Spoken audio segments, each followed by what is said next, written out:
అందరికీ నమస్కారం.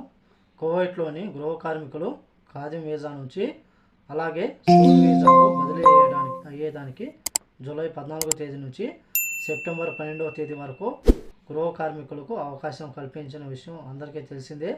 అలాగే ఈ యొక్క గడువు ముగిసిన తర్వాత గృహ కార్మికుల వ్యవహారాల నిపుణుడు అస్సాం ఆల్ సమరీ గారు స్థానిక మీడియాతో మాట్లాడుతూ కువైట్ దేశం ఈ యొక్క ఏదైతే గృహ కార్మికుల బదిలీ చేసే నిర్ణయం ఏదైతే ఉందో అది శాశ్వతంగా ఉండాలని చెప్పి కువైట్లోని పొరుగు దేశాలలో ఇది అమలులో ఉందని చెప్పి ఈ విధంగా అమలు చేయడం వల్ల కువైట్లోని లేబర్ మార్కెట్ ఎటువంటి ఇబ్బందులు లేకుండా ఉంటాయని చెప్పి ఆయన వెల్లడించారు.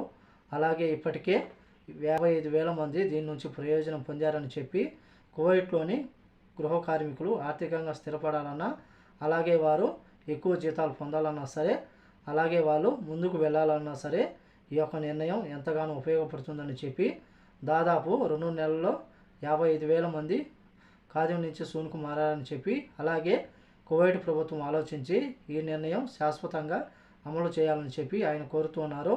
ఎందుకంటే కువైట్లో గృహ కార్మికులకు తక్కువ జీతాలు ఉన్నాయని చెప్పి ఎక్కువ జీతాలు తీసుకోవాలన్నా వాళ్ళ యొక్క జీవితాలు బాగుపడాలన్నా సరే కువైట్ ప్రభుత్వం పెద్ద మనసు చేసుకుని నిర్ణయం తీసుకోవాలని చెప్పి ఆయన వెల్లడించారు. అలాగే ఎటువంటి ఇబ్బంది లేకుండా గృహ కార్మికులు సూన్ వీసాకు బదిలీ కావాలంటే నియమాలను అయితే మళ్ళీ ఒకసారి అయితే గుర్తు చేయడం జరిగింది.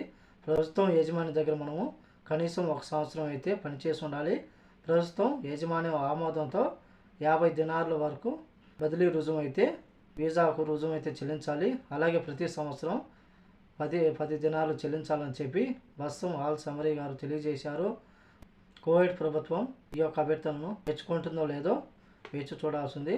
ఒకవేళ ఇదే కానీ అమలు చేస్తే కానీ అలాగే ప్రతి సంవత్సరం వార్షిక రుజువు 10 దినాలు చెల్లించాలని చెప్పి అస్సాం ఆల్ సమరీ గారు తెలియజేశారు.